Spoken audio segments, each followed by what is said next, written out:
ജീവിതത്തിൽ പ്രശ്നങ്ങളും ബുദ്ധിമുട്ടുകളും ഒക്കെ ഉണ്ടെങ്കിലും അതിനെയൊക്കെ തരണം ചെയ്തു പോകാൻ എയുടെ ജീവിത രീതി എന്നെ പ്രാപ്തനാക്കിയിട്ടുണ്ട്. ആ ജീവിത രീതിയിൽ പറയുന്നത് നമ്മുടെ സാഹചര്യങ്ങളും വ്യക്തികളും എല്ലാം തന്നെ ഞാൻ ഇടപഴകുന്ന ജോലി സ്ഥലത്തായിക്കൊള്ളട്ടെ, വീട്ടിലായിക്കൊള്ളട്ടെ, സുഹൃത്ത് വലയങ്ങളിലായിക്കൊള്ളട്ടെ, ഏത് തലത്തിലായാലും എൻ്റെ ജീവിതത്തിൽ എനിക്ക് ഇഷ്ടപ്പെട്ടതോ ഇഷ്ടപ്പെടാത്തതോ ആയിട്ടുള്ള പല കാര്യങ്ങളും സംഭവിച്ചു കൊണ്ടേയിരിക്കും. അതിൽ എനിക്കിഷ്ടപ്പെട്ടതിനെ മാത്രം ഞാൻ ഉൾക്കൊള്ളുകയും അതിനോടൊപ്പം ചേർന്ന് നിൽക്കുകയും ഇഷ്ടപ്പെടാത്തതിനെ ഞാൻ വിമർശിക്കുകയും അതിനോട് അടുപ്പം കാണിക്കാതിരിക്കുകയും ചെയ്താൽ ഒരുപക്ഷെ ഞാൻ ഒറ്റപ്പെട്ടു പോകും. എയുടെ ജീവിത രീതിയിൽ പറയുന്നത് എല്ലാം നമ്മുടെ ഇഷ്ടത്തിനനുസരിച്ചായിരിക്കില്ല സംഭവിക്കുന്നത്. അങ്ങനെയല്ലാതെ സംഭവിക്കുന്നതിനെയും നമുക്ക് ചിലപ്പം ചേർത്ത് വെക്കാൻ പറ്റാത്ത പല കാര്യങ്ങളുണ്ടാകും. എന്നാൽ പോലും അതിനെ നിഷേധിക്കാനോ അതിനോട് പോരാടാനോ നിൽക്കാതെ അതിനെ സ്വീകരിക്കാൻ ശ്രമിക്കുക എന്നുള്ളതാണ്. അങ്ങനെ സ്വീകരിക്കാൻ ശ്രമിക്കുമ്പോഴാണ് ഒരുപക്ഷെ നമുക്കതിനെ മാറ്റിവെക്കാൻ വേണ്ടി സാധിക്കുക. അതേസമയം അതിനോട് പോരാടാൻ വേണ്ടി ശ്രമിച്ചാൽ നമ്മൾ അസ്വസ്ഥനാകും എന്ന് എൻ്റെ ജീവിതത്തിൽ നിന്ന് എനിക്ക് മനസ്സിലായിട്ടുണ്ട്. കുടിച്ചുകൊണ്ടിരിക്കുന്ന സമയത്ത് അത്തരം കാര്യങ്ങളോടൊക്കെ ഞാൻ പോരാടാനാണ് ഞാൻ ശ്രമിച്ചുകൊണ്ടിരുന്നത്. ആ പോരാട്ടമൊക്കെ എന്നെ ബുദ്ധിമുട്ടിലാക്കിയിട്ടുണ്ട്. അപ്പോൾ ഞാൻ പറഞ്ഞു വന്നത് എൻ്റെ ജീവിതത്തിൽ എനിക്ക് ഇഷ്ടപ്പെട്ടതും ഉണ്ട് ഇഷ്ടപ്പെടാത്തതുമായിട്ടുള്ള പല കാര്യങ്ങളും സംഭവിച്ചുകൊണ്ടിരിക്കുന്നുണ്ട്. പക്ഷെ ഇപ്പം ഞാൻ ആ പോരാട്ടം നിർത്തി. അതൊക്കെ ഒരു മനുഷ്യ ജീവിതത്തിൽ സാധാരണയായിട്ട് സംഭവിച്ചുകൊണ്ടിരിക്കുന്നതാണ്. ഇഷ്ടപ്പെടാത്തതൊക്കെ സംഭവിച്ചിട്ട് പിന്നീട് ഒരു ഇഷ്ടപ്പെടുന്നത് സംഭവിക്കുമ്പോഴാണ് അതിൻ്റെ മാധുര്യം അനുഭവിച്ചറിയുക. തോൽവിയിൽ നിന്ന് ജയത്തിലോട്ട് എത്തുമ്പോഴാണ് ജയത്തിൻ്റെ ആ ഒരു സുഖം നമ്മൾ അനുഭവിക്കുന്നത്. അതുപോലെ തന്നെയാണ് തണുപ്പുള്ള കാലാവസ്ഥയിൽ നിന്ന് നമ്മൾ ഒന്ന് ചൂട് കൊതിച്ചു പോകും. അത് ആ തണുപ്പിലാകുമ്പോഴാണ് ചൂട് കൊതിക്കുന്നത്. ആ ചൂട് ലഭിക്കുമ്പോഴാണ് അതിൻ്റെ ഒരു സുഖം മനസ്സിലാകുന്നത്. അപ്പൊ ആ തണുപ്പ് അനുഭവിച്ചത് കൊണ്ടാണ് നമുക്കൊരു ചൂടിൻ്റെ സുഖം നമ്മൾ അനുഭവിക്കുന്നത്. അപ്പൊ ഇതുപോലെ തന്നെയാണ് മനുഷ്യ ജീവിതത്തിൽ ഉണ്ടാകുന്ന പല സംഗതികളും. എപ്പോഴും സന്തോഷം മാത്രം ലഭിച്ചുകൊണ്ടിരിക്കുന്ന ഒരു വ്യക്തിക്ക് ഒരു സന്തോഷത്തിന്റെ വില അറിയാൻ പറ്റാത്ത അവസ്ഥ വരും. ഏതായാലും ആൽക്കോളിക്സ് അനോണിമസിന്റെ 12 ഘട്ടങ്ങളിലൂടെ സഞ്ചരിച്ചു പോകുന്ന ഒരു മദ്യാസക്തന്, അതിന് തയ്യാറാകുന്ന ഒരു മദ്യാസക്തന് എല്ലാ കാര്യത്തിലും പരിപൂർണതയിലെത്താൻ സാധിക്കുന്നില്ലെങ്കിലും ജീവിതത്തിൽ പുരോഗതിയിലേക്ക് എത്തുന്നതും ഈ ചില തകർച്ചകൾ, ജീവിതത്തിൽ ബുദ്ധിമുട്ടുകൾ, ദുരിതങ്ങൾ ഒക്കെ സംഭവിച്ചുകൊണ്ടാണ്. അതിൽ നിന്നാണ് ഒരു പാഠം ഉൾക്കൊള്ളുന്നത്. നമ്മള് മനുഷ്യരെയും മൃഗങ്ങളെയും എടുത്തു നോക്കിയാൽ നമുക്കറിയാൻ പറ്റും, ഈ മൃഗങ്ങൾക്കൊന്നും പ്രാക്ടീസിന്റെ ആവശ്യമില്ല.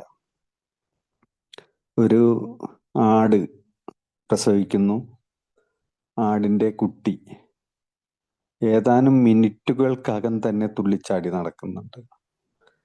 അതിനെ ആ തള്ളയാട് നടക്കാൻ പഠിപ്പിച്ചിട്ടോ അല്ലെങ്കിൽ അങ്ങനെയൊന്നും അല്ല ആ ആട്ടിൻകുട്ടി തുള്ളിച്ചാടി നടക്കുന്നത്. അത് ഏതൊരു മൃഗത്തിന്റെ ഇതാണെങ്കിലും അങ്ങനെ തന്നെയാണ്. ഭക്ഷണം കഴിക്കാൻ ആ ആട്ടിൻകുട്ടിക്ക് ആരും വാരി കൊടുക്കേണ്ട ആവശ്യമൊന്നുമില്ല.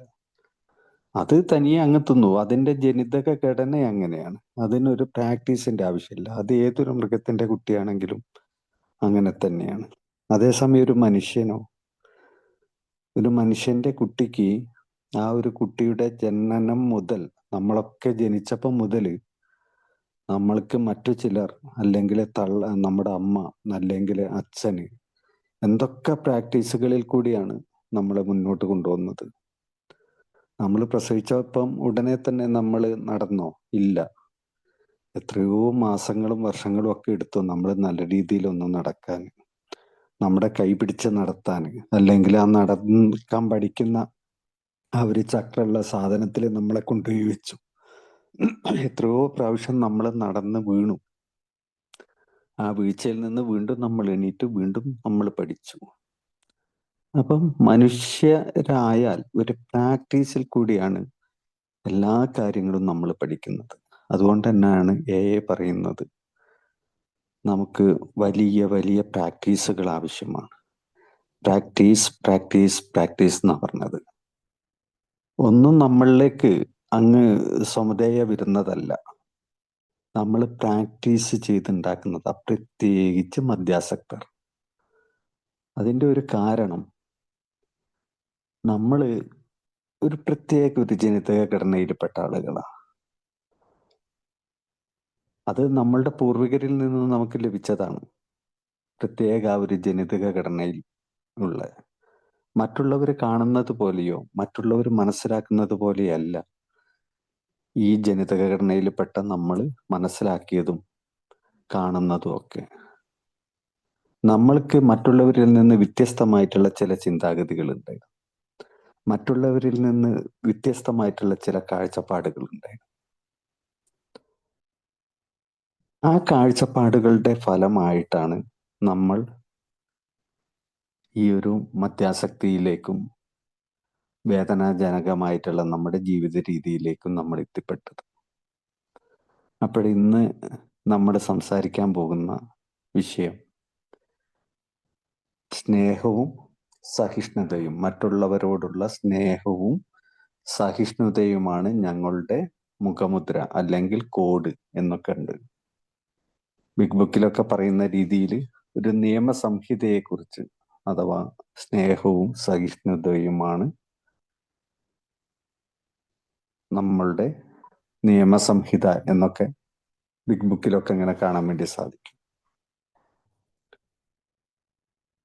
അപ്പൊ എന്തുകൊണ്ടാണ് അതത്ര അങ്ങ് ഫോക്കസ് ചെയ്ത് പറഞ്ഞിരിക്കുന്നത് എന്നുള്ളതാണ്. സഹിഷ്ണുതയെക്കുറിച്ചും സ്നേഹത്തെക്കുറിച്ചും ബിഗ് ബുക്കിലും 12 and 12 ഒക്കെ ഇഷ്ടം പോലെ ഭാഗങ്ങളിൽ പരാമർശിച്ചിട്ടുണ്ട്. ഇതിനൊരു കാരണം, നമ്മള് സ്നേഹമില്ലാത്തവരായിരുന്നോ അല്ലെങ്കിൽ സഹിഷ്ണുത ഇല്ലാത്തവരായിരുന്നോ? അങ്ങനെയല്ല, നമുക്ക് പലരോട് സ്നേഹം ഉണ്ടായിരുന്നു. നമ്മളൊരു സഹിഷ്ണുത വെച്ച് പുലർത്തിയിരുന്ന ആളുകളുമായിരുന്നു. പക്ഷെ അതിലെന്തോ ഒരു തകരാറ് നമുക്ക് സംഭവിച്ചു. നമ്മൾ മറ്റുള്ള ആളുകളുമായിട്ട് നല്ല രീതിയിൽ ആ ഒരു ബന്ധം നിലനിർത്തണമെന്ന് ആഗ്രഹിച്ച ആളുകളാ.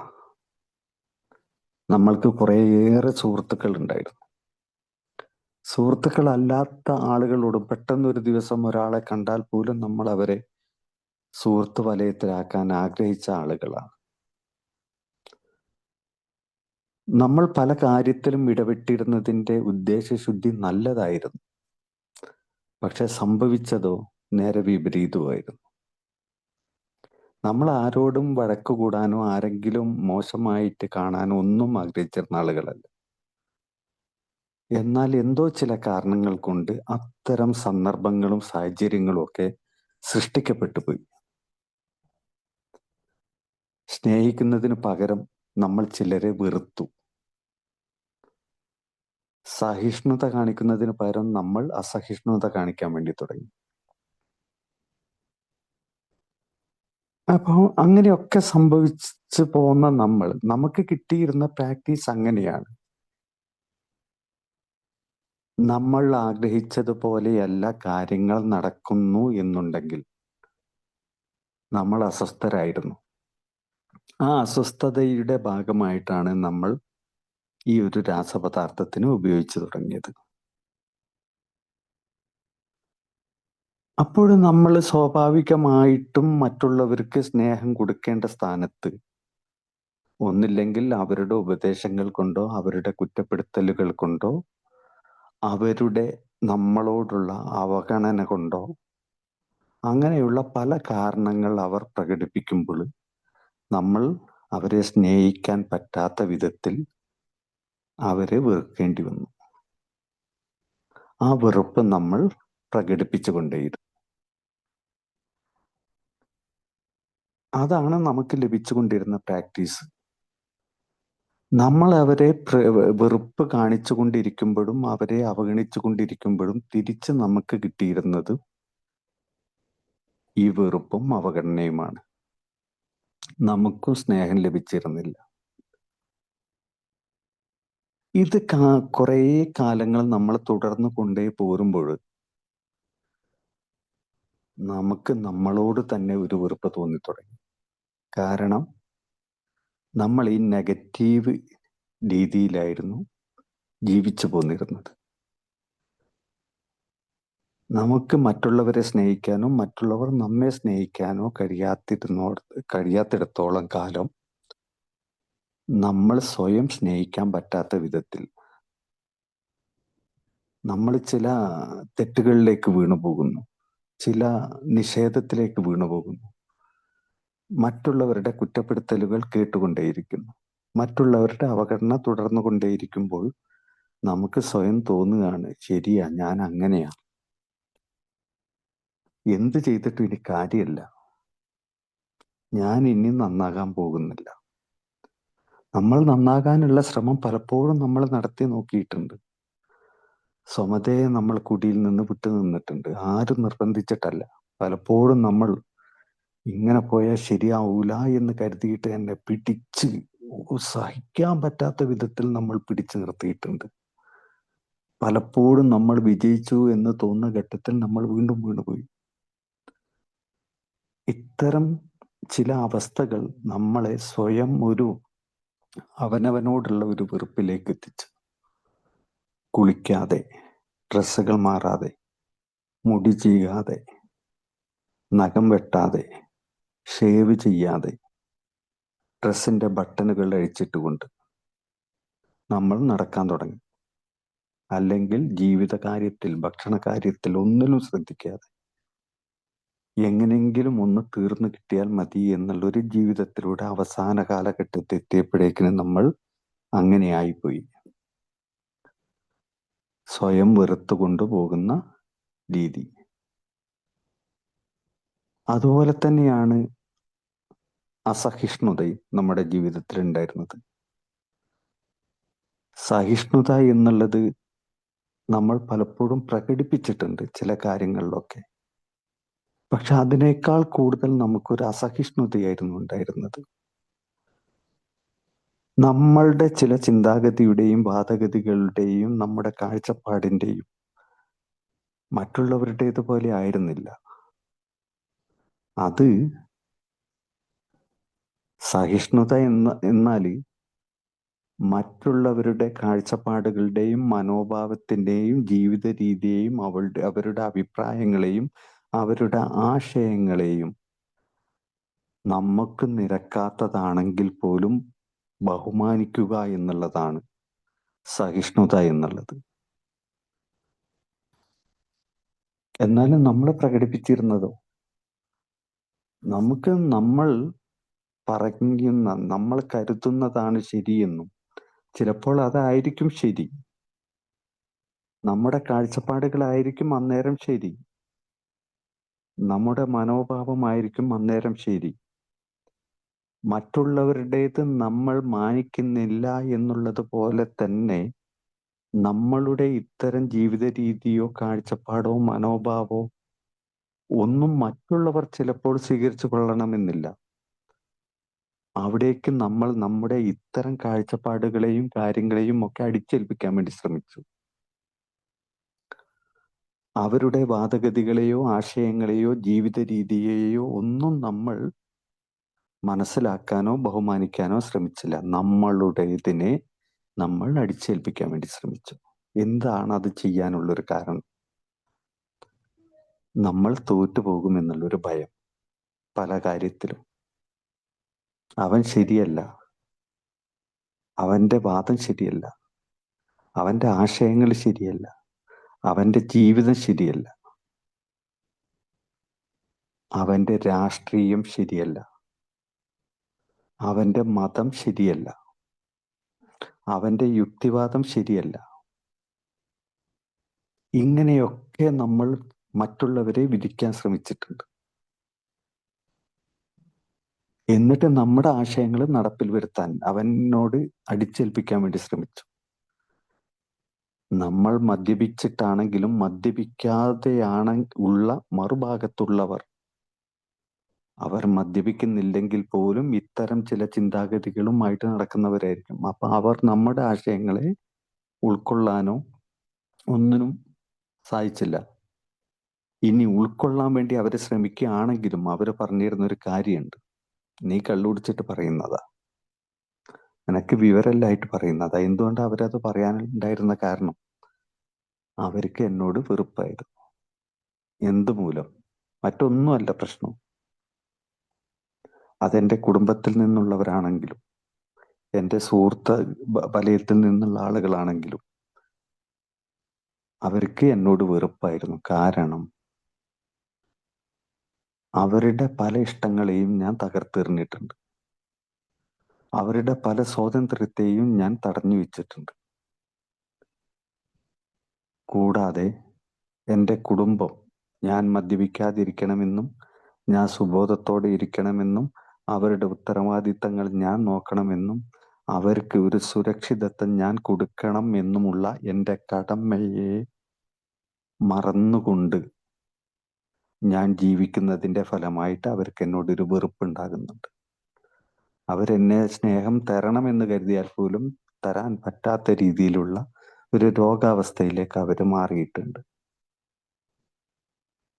അപ്പം അവർ വെറുപ്പ് പ്രകടിപ്പിക്കുന്നു. ഞാൻ പറയുന്ന ചില കാര്യങ്ങൾ ശരിയാണെങ്കിൽ പോലും അത് ഉൾക്കൊള്ളാൻ പറ്റാത്ത വിധത്തിൽ ആ രോഗാവസ്ഥ അവരെ തളർത്തിയിരിക്കുന്നു. അപ്പൊ അതുമായിട്ട് ഞാൻ വീണ്ടും പോരാടുകയാണ്. ഞാൻ പറയുന്നതാണ് ശരി. ഞാൻ പണ്ടൊക്കെ പറയൂലേ ഒരു പഴഞ്ചൊല്ല്, ഞാൻ പിടിച്ച മുയലിന് 3 ചെവിയാണ് എന്നുള്ളത്. ഇതുപോലെയുള്ള കാര്യങ്ങളായിരുന്നു എനിക്ക്.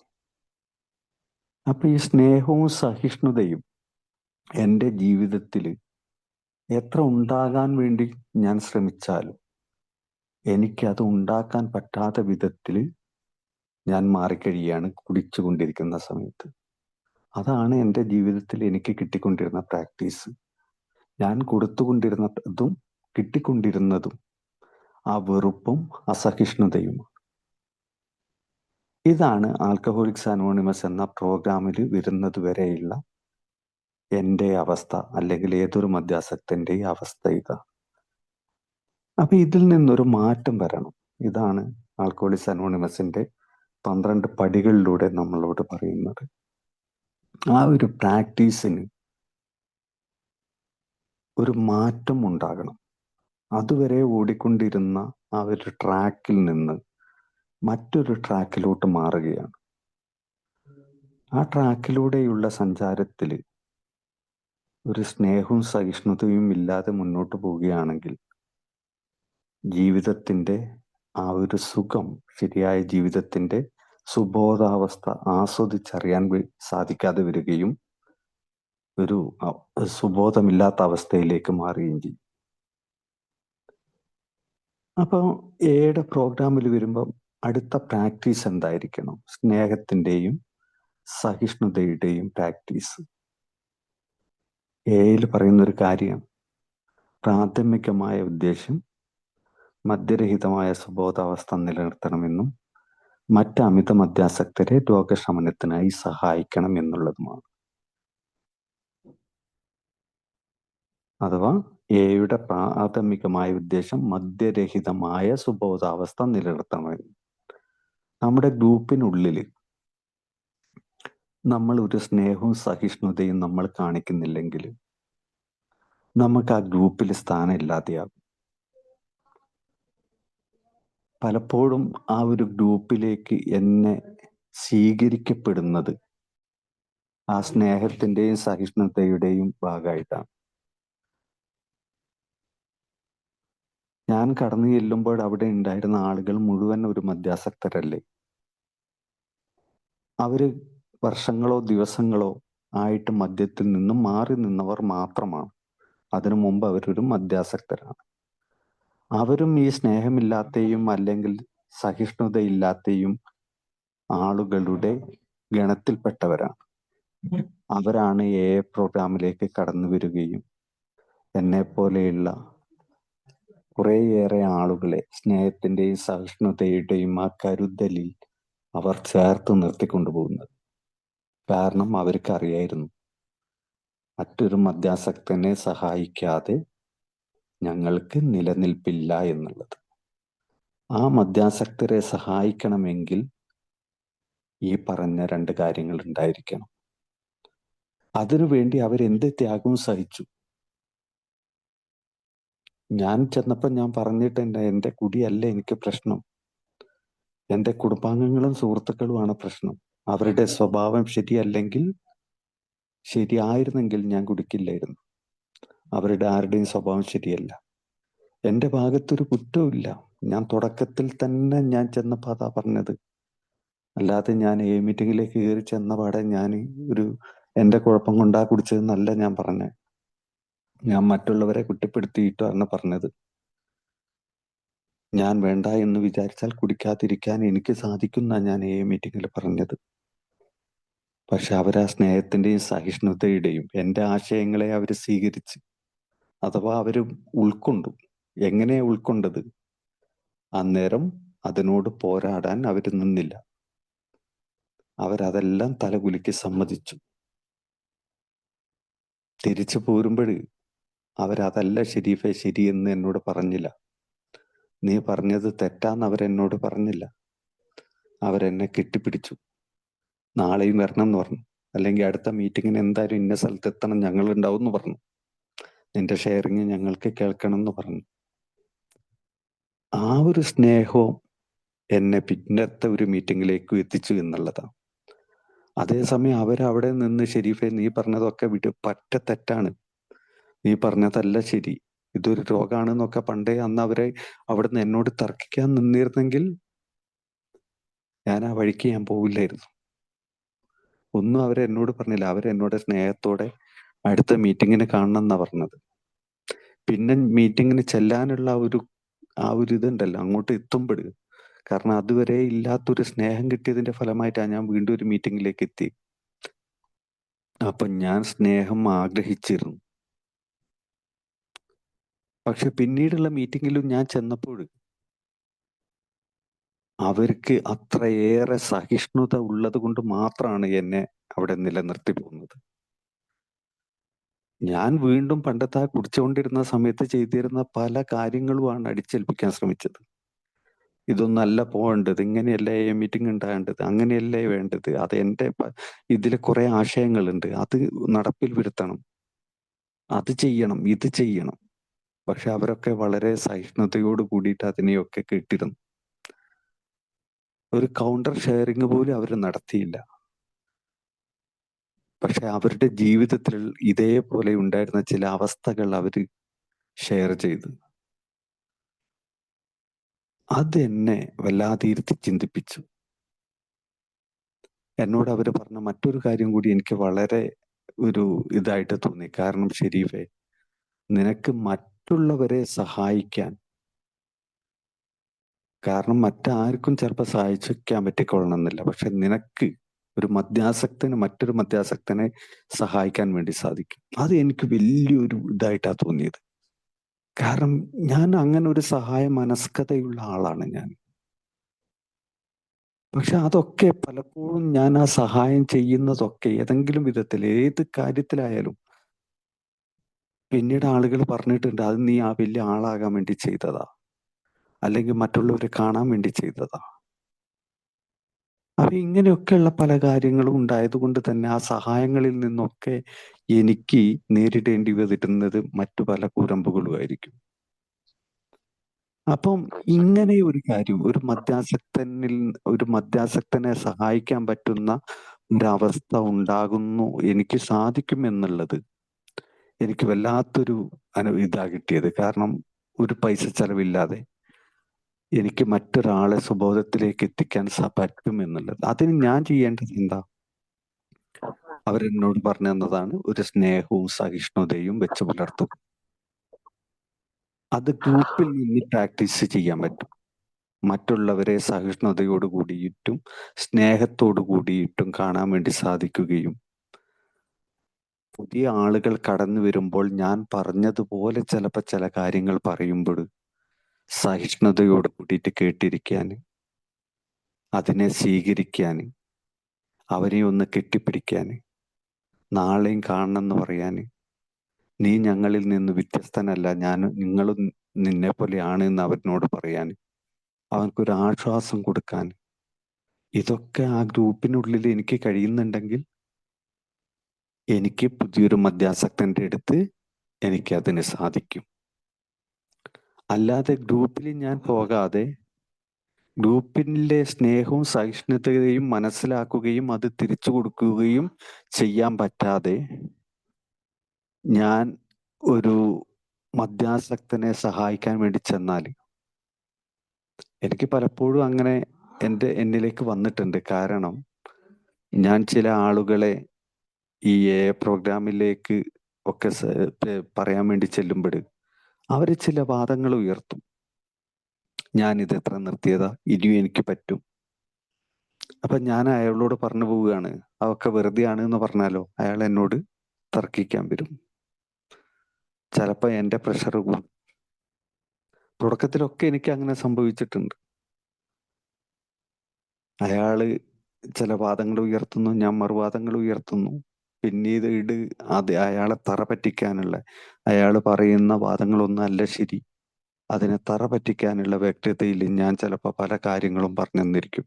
ഫലത്തിൽ ഞാനും അയാളും തമ്മിൽ തെറ്റുകയാണ് ചെയ്യുക. അതേസമയത്ത് എൻ്റെ ഒരു സ്പോൺസറോടൊപ്പം ഇതേപോലെ ഒരു 12th സ്റ്റെപ്പ് പ്രോഗ്രാമിന് വേണ്ടിയിട്ടൊരു സ്ഥലത്ത് ചെന്നപ്പോൾ പറയുന്നത് മുഴുവൻ എൻ്റെ സ്പോൺസർ തലകുലുക്കി കേട്ടു. എന്നിട്ട് പറഞ്ഞു അയാളുടെ അടുത്ത്, നീ പറഞ്ഞതൊക്കെ ശരിയാണ് എന്നാ പറഞ്ഞത്. ഞാൻ ആകെ അത്ഭുതപ്പെട്ടു പോയി. എന്താണ് ഇദ്ദേഹം പറയുന്നത്? അയാൾ പറഞ്ഞതൊക്കെ ശരിയാണോ? ഭാര്യന്റെ കുഴപ്പം കൊണ്ടാണ് കുടിച്ചതെന്ന് പറഞ്ഞ് ശരിയാണ് എന്നാണോ പറയുന്നത്? അപ്പൊ എല്ലാം തലകുലുക്കി കേട്ടിട്ട് അയാൾ പറഞ്ഞു ശരി, പിന്നെ വരാന്ന് പറഞ്ഞ് തിരിച്ചു പോന്നു. ഒരു 4-5 ദിവസം കഴിഞ്ഞ് വീണ്ടും ഞങ്ങൾ ചെന്നു. അപ്പൊ ആ മദ്യാസക്തൻ പറയാണ്, നിങ്ങളെ കാത്തിരിക്കുകയായിരുന്നു ഞാൻ എന്ന്. ആ കാത്തിരിക്കാനുണ്ടായിരുന്ന കാരണം എന്താണോ? എൻ്റെ സ്പോൺസർ അദ്ദേഹം പറയുന്ന എല്ലാ കാര്യങ്ങളും സമ്മതിച്ചു കൊടുത്തത് കൊണ്ടാണ്. ഇല്ലെങ്കിൽ അവിടുന്ന് ഒരു തിരക്ക് കൂടിയ, അല്ലെങ്കിൽ വാദപ്രതിവാദങ്ങൾക്കൊടുവിൽ ചിലപ്പോൾ ആ മദ്യാസക്തി ഇറങ്ങിപ്പോടാന്ന് പറഞ്ഞാൽ പിന്നെ അയാളെ സഹായിക്കാൻ പറ്റുന്ന യാതൊരു ഇതും അവിടെ ഉണ്ടാവുമായിരുന്നില്ല. അപ്പൊ കുറച്ച് ദിവസം കഴിഞ്ഞിട്ട് വീണ്ടും ചെന്നപ്പോൾ ഞാൻ കാത്തിരിക്കുകയായിരുന്നു എന്ന് പറഞ്ഞ് രണ്ടാമത് സംഭാഷണം തുടങ്ങിയപ്പോഴാണ് അന്ന് പറഞ്ഞ കാര്യങ്ങൾ ഇപ്പോഴും അങ്ങനെ തന്നെയാണോ എന്ന് ചോദിച്ചപ്പോൾ അയാൾ പറഞ്ഞ, അല്ല, എൻ്റെ ഭാഗത്തും തെറ്റുണ്ട്. അതപ്പോൾ ആ സ്നേഹത്തിന്റെയും സഹിഷ്ണുതയുടെയും ഫലമായിട്ടാണ് സംഭവിച്ചത്. അല്ല എങ്കിൽ അവിടെ സ്നേഹവും സഹിഷ്ണുതയും അല്ല ഉണ്ടാകുന്നതെങ്കിൽ അവിടെ ഒരു അഹങ്കാരം ഉണ്ടാകും. എനിക്ക് സംഭവിച്ചിരുന്നത് തുടക്കത്തിൽ അതാണ്. 12ാം പടി പ്രോഗ്രാമിന് പോകുമ്പോൾ ഞാൻ അദ്ദേഹത്തിന്റെ വാദങ്ങളെ ഖണ്ഡിക്കുകയും അല്ലെങ്കിൽ അതല്ല എന്ന് പറയുകയൊക്കെ ചെയ്യുമ്പോൾ എനിക്കൊരു മേൽക്കോയ്മ ഉണ്ടാകാൻ ഞാൻ അദ്ദേഹത്തിന്റെ വാദങ്ങളെയൊക്കെ ഞാൻ തള്ളിക്കളയുകയും എൻ്റെ വാദങ്ങൾ അടിച്ചേൽപ്പിക്കാൻ തുടങ്ങി. അവിടെ അഹങ്കാരങ്ങൾ കൂടി വരും. ഞാനും അദ്ദേഹവുമായിട്ടുള്ള ബന്ധത്തിൽ വിള്ളലുകൾ ഉണ്ടാകും. പിന്നീട് അങ്ങോട്ട് പോകാൻ പറ്റാതെ. അപ്പൊ ഈ ഒരു പ്രാക്ടീസ് എനിക്ക് ലഭിക്കുന്നത് എവിടുന്നതാ? ആൽക്കഹോളിക്സ് അനോണിമസിന്റെ മീറ്റിംഗ് ഹാളിൽ വെച്ചിട്ടാണ്. ആ ഒരു കൂട്ടായ്മന്റെ ഉള്ളിൽ വെച്ചിട്ടാണ് എനിക്ക് ആ ഒരു പ്രാക്ടീസ് ലഭിക്കുന്നത് സ്നേഹത്തിന്റെ. ഇത് ഞാൻ പോകുന്നില്ലെങ്കിലോ എനിക്കത് നഷ്ടപ്പെടും. അപ്പൊ നേരത്തെ ഞാൻ പറഞ്ഞിരുന്ന ആ ഒരു കാര്യമില്ലേ, മനുഷ്യരുടെ കുഞ്ഞുങ്ങൾ ഒരു പ്രാക്ടീസിൽ കൂടിയാണ് കാര്യങ്ങൾ ചെയ്തുകൊണ്ട് വരുന്നത്. ഒരു മദ്യാസക്തൻ ആൽക്കഹോളിക്സ് അനോണിമസിന്റെ മീറ്റിങ്ങിലൂടെ ഈ പ്രാക്ടീസ് തുടർന്നു കൊണ്ടേ പോരും. ഏതൊരു പടികൾ പ്രാക്ടീസ് ചെയ്യുമ്പോഴും ഈ പ്രാക്ടീസ് ആണ്. Practice practice practice.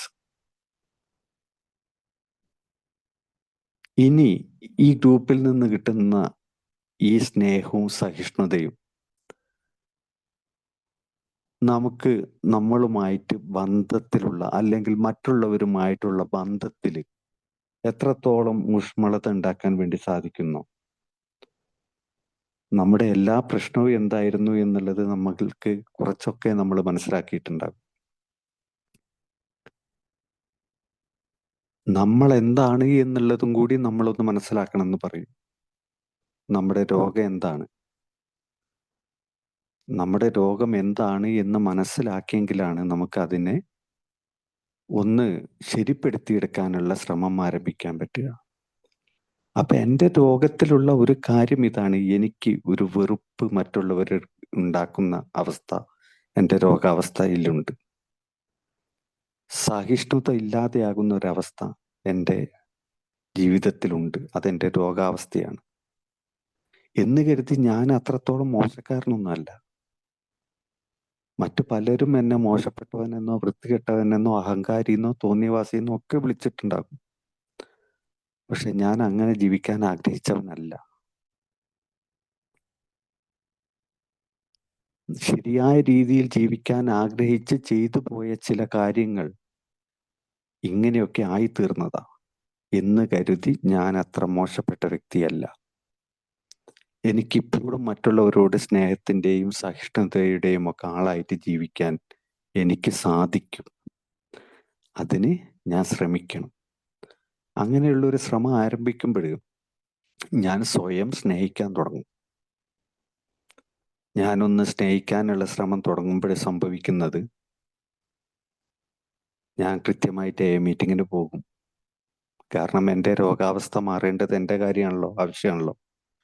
എൻ്റെ മാനസിക പ്രശ്നങ്ങളിൽ നിന്ന് എനിക്ക് സമാധാനം കിട്ടേണ്ടത് എൻ്റെ ആവശ്യമാണല്ലോ. അത് ഞാൻ എന്നെ സ്നേഹിക്കുമ്പോഴാണ് എനിക്ക് സാധിക്കുക. ഞാൻ കൃത്യമായിട്ട് മീറ്റിങ്ങിന് പോകാൻ തുടങ്ങും. കൃത്യമായ രീതിയിൽ ഞാൻ ഭക്ഷണം കഴിക്കാൻ തുടങ്ങും. കൃത്യമായ രീതിയിൽ ഞാൻ വ്യായാമം ചെയ്യാൻ തുടങ്ങും. വസ്ത്രധാരണത്തിൽ ഞാൻ ശ്രദ്ധിക്കും. ശുചിത്വത്തിൽ ഞാൻ ശ്രദ്ധിക്കും. ഞാൻ എന്നെ സ്നേഹിക്കുമ്പോൾ. അങ്ങനെ ഞാൻ എന്നെ സ്നേഹിച്ചുകൊണ്ട് സുബോധാവസ്ഥയിൽ 1 ദിവസം 2 ദിവസം 3 ദിവസം ആഴ്ചകൾ മാസങ്ങളാവുമ്പോൾ എൻ്റെ കുടുംബാംഗങ്ങൾ എന്നെ സ്നേഹിക്കാൻ തുടങ്ങും. കുടുംബാംഗങ്ങൾ എന്നെ സ്നേഹിക്കാൻ തുടങ്ങുമ്പോൾ എനിക്ക് കുടുംബാംഗങ്ങളെ സ്നേഹിക്കാൻ പറ്റും. ഇത് പ്രാക്ടീസാണ്. മീറ്റിംഗിൽ നിന്ന് കിട്ടുന്ന പ്രാക്ടീസ്. അപ്പം ഞാൻ എന്നെ സ്നേഹിച്ച് തുടങ്ങുമ്പോൾ എന്നിൽ ചില മാറ്റങ്ങൾ വരുന്നു എന്നുള്ളത്, ഞാൻ സുബോധവാനാണ് എന്നുള്ളത് എനിക്ക് ബോധ്യപ്പെടുകയും കൂടുതൽ ഞാൻ എന്നെ സ്നേഹിക്കുകയും ചെയ്യും. ഇതാണ് മാറ്റങ്ങൾ സംഭവിക്കുന്നത് മറ്റുള്ളവർക്ക് കാണുന്നത്. അല്ലാതെ ഞാൻ എന്നെ സ്നേഹിക്കുന്നില്ലെങ്കിൽ, കുടിച്ചുകൊണ്ടിരുന്ന സമയത്ത് ഞാൻ എന്താ പറഞ്ഞത്, ഇങ്ങനെയൊക്കെ അങ്ങ് കുടിച്ച് മരിച്ചു പോയാൽ മതി. ഭക്ഷണം കഴിക്കാൻ പറ്റാത്ത അവസ്ഥ, ശാരീരിക അസുഖങ്ങൾ ബുദ്ധിമുട്ടുന്നത്, കുളിക്കാതെ ഇരിക്കുന്നത്, വെറുപ്പും വിദ്വേഷവും നിറഞ്ഞ മുഖം, ദുഃഖം കനീപ്പിച്ചത്, കുറ്റബോധത്തിൽ നീറിപ്പുകയുന്നത്, അങ്ങനെയൊക്കെയുള്ള ഒരു ഒറ്റപ്പെടലായിരുന്നു ആ സമയത്ത്. ഇപ്പം ഞാൻ എന്നെ സ്നേഹിക്കുമ്പോൾ, ഞാൻ വൃത്തിയുള്ള ഒരു ഇരിക്കുന്ന മുഖമുള്ള, എന്നോട് അടുത്ത് നിന്ന് സംസാരിക്കാൻ പറ്റുന്ന രീതിയിലുള്ള ഒരു വ്യക്തിയായിട്ട് ഞാൻ മാറുമ്പം മറ്റുള്ളവർ എന്നെ ഉൾക്കൊള്ളും. ഒരു ഒറ്റപ്പെടലിൽ നിന്ന് ഞാൻ മുക്തനാകും. മറ്റുള്ളവർ എന്നെ സ്നേഹിച്ചു തുടങ്ങും. എനിക്ക് സ്നേഹം തിരിച്ചു കൊടുക്കാൻ പറ്റും. സഹിഷ്ണുതയും അങ്ങനെയാ. ഞാൻ എന്നെ സഹിക്കണം എന്നാണ്. ഷെരീഫ് പണ്ട് കാലത്ത് കുടിച്ചുകൊണ്ടിരുന്ന സമയത്ത് ചെയ്തു പോയ പല കാര്യങ്ങളും ഉണ്ടാകും. ചില കുറ്റബോധത്തിൽ അങ്ങ് താഴ്ന്ന് മുങ്ങി താന്നിട്ട് കരകയറാൻ പറ്റാത്ത അവസ്ഥയിൽ അങ്ങനത്തെ പല സാഹചര്യങ്ങളും വന്നു പോയിട്ടുണ്ടാകും. ഞാൻ എൻ്റെ രോഗാവസ്ഥയെ സ്വീകരിക്കുകയും ആ കഴിഞ്ഞുപോയ കാലത്തെ ഞാൻ സഹിക്കുകയും ചെയ്താൽ, സഹിഷ്ണുതയോടുകൂടി അതിനെ കണ്ടാൽ, ഞാൻ അതിൽ നിന്നുള്ളൊരു മാറ്റം ഞാൻ വരുത്താൻ ശ്രമിക്കും. കാരണം എൻ്റെ മദ്യാസക്തിയാണ് എന്നെ അത്തരം ഒരു അവസ്ഥയിലേക്ക് എത്തിച്ചത്. അതിനെ ഞാൻ സ്വീകരിക്കണം. ഷെരീഫിനൊരു രോഗാവസ്ഥയുണ്ട്.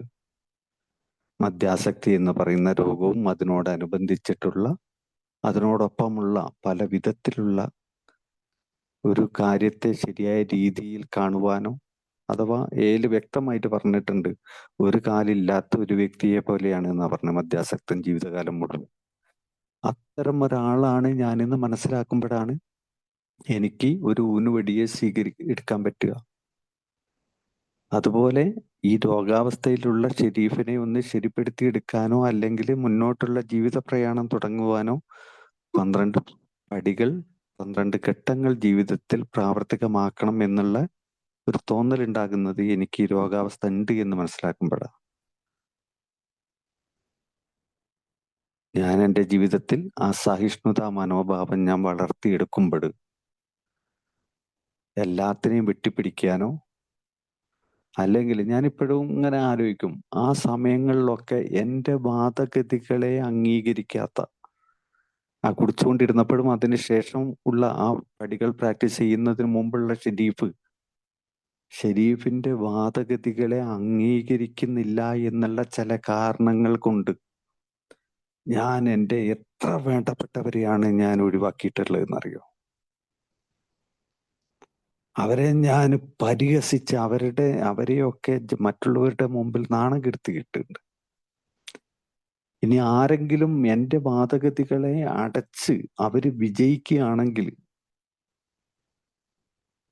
ഞാൻ ആ പേരിൽ എത്രയാ ഞാൻ മദ്യപിച്ചതെന്നറിയോ? അപ്പൊ എവിടെയും പരാജയപ്പെടാനുള്ള ഒരു മാനസികാവസ്ഥ എന്നിലില്ലായിരുന്നു. തോറ്റു കൊടുക്കുക എന്നുള്ളത് എൻ്റെ മുമ്പിൽ ഇല്ലായിരുന്നു.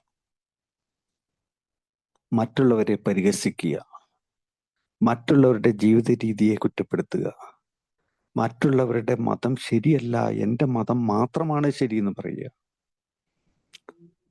നിന്റെ മതം ശരിയല്ല എന്ന് പറയുക. എൻ്റെ എതിർ രാഷ്ട്രീയ പാർട്ടിയിലുള്ള ഒരു വ്യക്തിയെ കാണുന്നത്, അവനോട് കൂട്ടുകൂടുന്നത്, സംസാരിക്കുന്നത് ഒക്കെ ആ ഒരു കണ്ണുകൊണ്ട് ഞാൻ കാണുക. കാരണം അത് ശരിയല്ല എന്നുള്ളൊരു കണ്ണുകൊണ്ട് അവനെ മറ്റു ചില പേരുകളിൽ വിളിക്കുക. ഇപ്പോഴും നമുക്ക് കാണുന്നില്ലേ എന്തൊക്കെ പേരുകളിലാണ് മറ്റുള്ള രാഷ്ട്രീയത്തിലുള്ള ആളുകളെ നാം വിളിക്കുന്നത്, പറയുന്നത്? അത് ശരിയല്ല, ഇത് ശരിയല്ല. അവരുടെ ആശയം അവരെ സംബന്ധിച്ച് ശരിയാണ് എന്ന് സമ്മതിച്ചു കൊടുക്കലാണ് നമ്മളുടെ സഹിഷ്ണുത എന്നുള്ളത്. അത് തെറ്റാണ് എന്നല്ല, അവരെ സംബന്ധിച്ച് അത് ശരിയാണ്. എൻ്റെ രാഷ്ട്രീയമോ അത് എന്നെ സംബന്ധിച്ച് ശരിയാണ്. അത് ചിലപ്പോൾ അവർക്ക് ശരിയായിക്കൊള്ളണം എന്നില്ല. മതവും അങ്ങനെ തന്നെയാണ്. മറ്റേതെങ്കിലും വാദഗതികളും ഒക്കെ അങ്ങനെ തന്നെ. അവരെ സംബന്ധിച്ച് അത് ശരിയായിരിക്കും. അതിനെ ബഹുമാനിക്കുക, മാനിക്കുക എന്നുള്ളത് എൻ്റെ മുമ്പിലുണ്ട്. അത് ഞാൻ ചെയ്യുന്നില്ലെങ്കിലോ എൻ്റെ ജീവിത രീതിയും എൻ്റെ ആശയവും എൻ്റെ മതവും എൻ്റെ രാഷ്ട്രീയവും ശരിയല്ല എന്ന് മറ്റുള്ളവർ പറയും. അങ്ങനെ പറഞ്ഞാൽ ആ സഹിഷ്ണുത ഇല്ലാത്ത ഞാൻ അസ്വസ്ഥനാകും, എൻ്റെ സുബോധം നഷ്ടപ്പെടും, ആ ബന്ധങ്ങളിൽ വിള്ളലുകൾ വീഴും. അത് വീട്ടിലായാലും ജോലി സ്ഥലത്തായാലും സുഹൃത്തുക്കളുടെ ഇടയിലായാലും ഒക്കെ ഒരേ കാര്യം തന്നെയാണ്. അപ്പം സ്നേഹവും സഹിഷ്ണുതയും വളർത്തിയെടുക്കുക എന്നുള്ളത് പെട്ടെന്നൊരു ദിവസം നമ്മളിലേക്ക് കിട്ടുന്നതല്ല. അത് വളർത്തിയെടുക്കൽ ചിലപ്പോൾ വളരെ ബുദ്ധിമുട്ടേറിയ കാര്യമായിരിക്കും. എന്നാൽ ഒരൊറ്റ കാര്യം ആലോചിച്ചാൽ മതി, ഞാൻ എന്താണോ മറ്റുള്ളവർക്ക് കൊടുക്കുന്നത് അതാണ് എനിക്ക് തിരിച്ചു കിട്ടുക. ജീവിതകാലം മുഴുവൻ സ്നേഹവും സഹിഷ്ണുതയും മറ്റുള്ളവർക്ക് കൊടുക്കണം എന്നല്ല പറഞ്ഞത്. ഇന്നത്തെ ഒരു ദിവസം, ഈ ഒരു സമയം എനിക്കത് ചെയ്യാൻ സാധിക്കും. എത്ര വിരുദ്ധമായിട്ടുള്ള ആശയങ്ങൾ പറയുന്ന ആളാണെങ്കിലും, എത്ര ഇഷ്ടപ്പെടാത്ത ആശയങ്ങൾ പറയുന്ന ജീവിത രീതി കൊണ്ട് നടക്കുന്ന ഒരു വ്യക്തിയാണെങ്കിൽ പോലും നമ്മൾ അവനെ തോളോട് തോൾ ചേർത്ത് അവനെ പ്രോഗ്രാമിലേക്ക് കൂട്ടിക്കൊണ്ടുവരുന്നില്ലേ? അവിടെ അവന്റെ വിദ്യാഭ്യാസമോ മതമോ രാഷ്ട്രീയമോ ജാതിയോ വർണ്ണമോ എന്തെങ്കിലും നോക്കുന്നുണ്ടോ? ഒന്നും നോക്കുന്നില്ല. അവൻ ചിലപ്പോൾ ഛർദ്ദിക്കുന്നത് നമ്മൾ പോരും. അവന്റെ എല്ലാ വാദഗതികളും ശരിയാന്ന് പറയും. ചിലപ്പോൾ അവൻ നമ്മളെ കുറ്റപ്പെടുത്തും. എന്നിട്ടും നമ്മൾ അവനെ തോള് കൈയിട്ട് കൊണ്ടുവരും.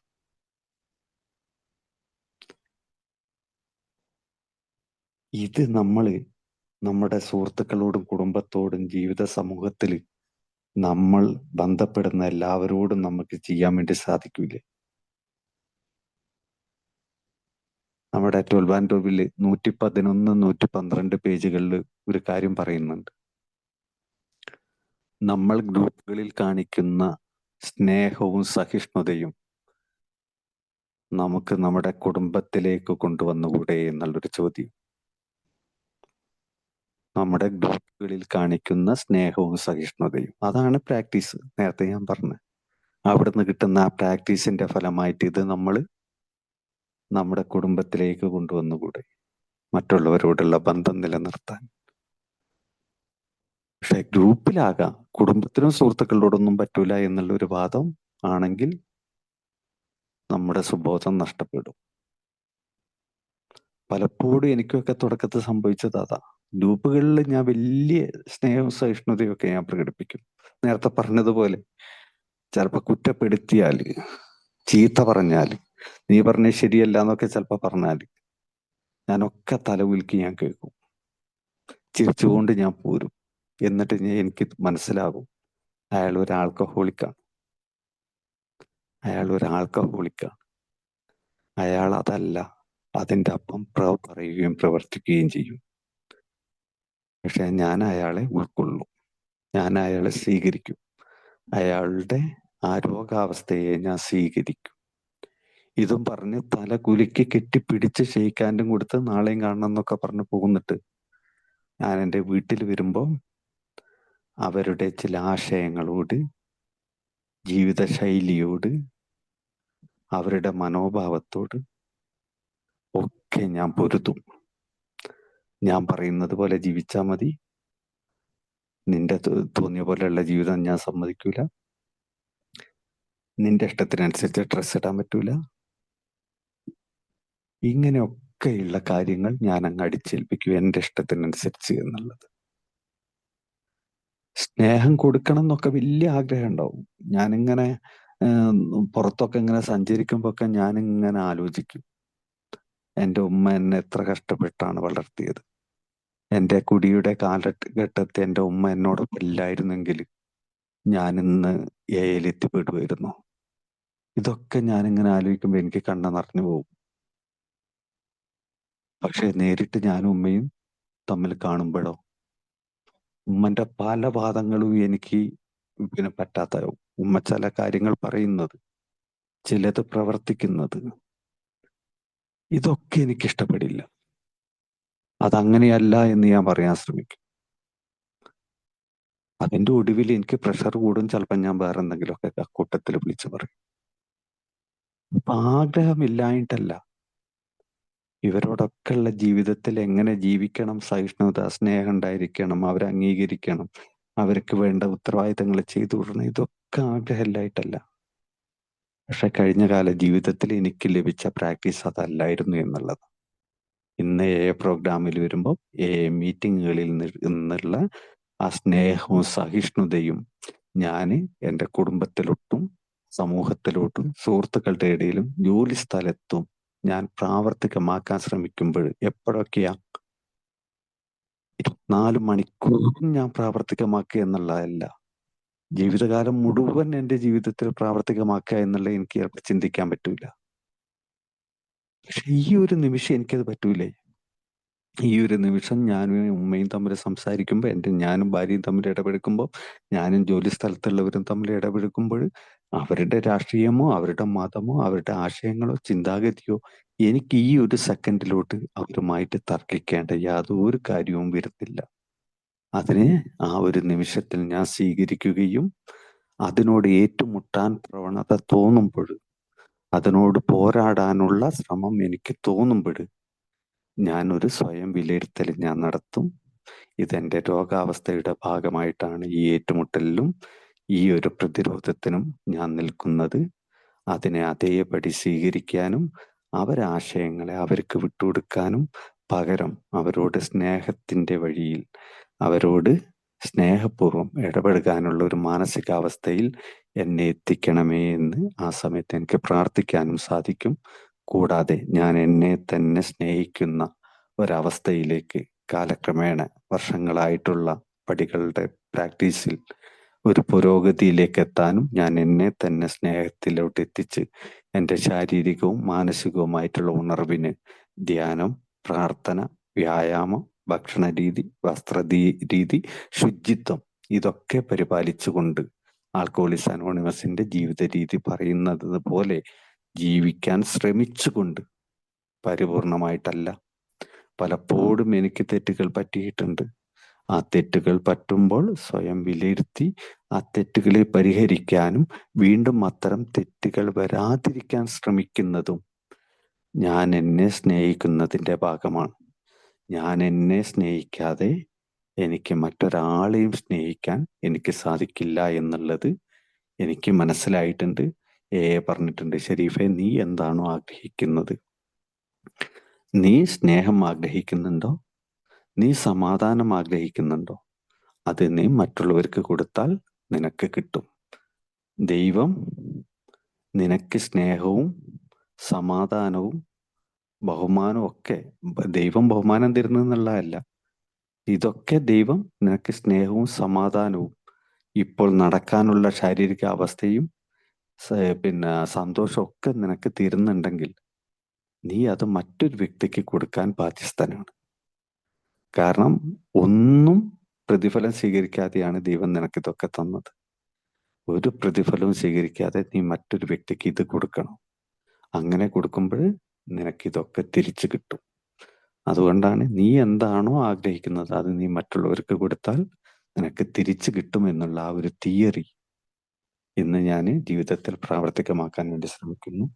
എല്ലാവർക്കും ആ ഒരു സ്നേഹത്തിൻ്റെയും സഹിഷ്ണുതയുടെയും ആ ഒരു കോഡ് എന്ന് പറയുന്നത്, അതാണ് നമ്മുടെ കോഡ് എന്നാണ്. ജീവിത രീതിയുടെ കോഡ് സ്നേഹവും സഹിഷ്ണുതയുമാണ്.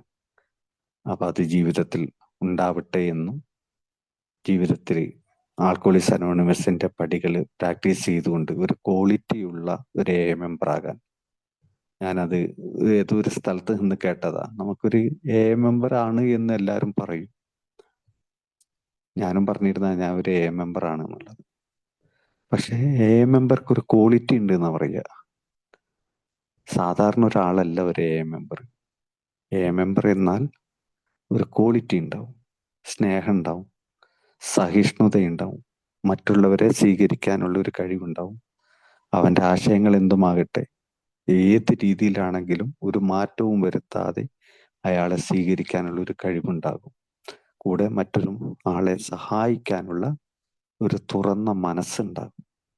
അപ്പൊ ഇതൊക്കെ ഉണ്ടാവുന്ന ഒരു മെമ്പർ ആകാൻ നമുക്ക് എല്ലാവർക്കും സാധിക്കട്ടെ എന്ന് പ്രാർത്ഥിക്കുന്നു. Okay, thank you Jwala group.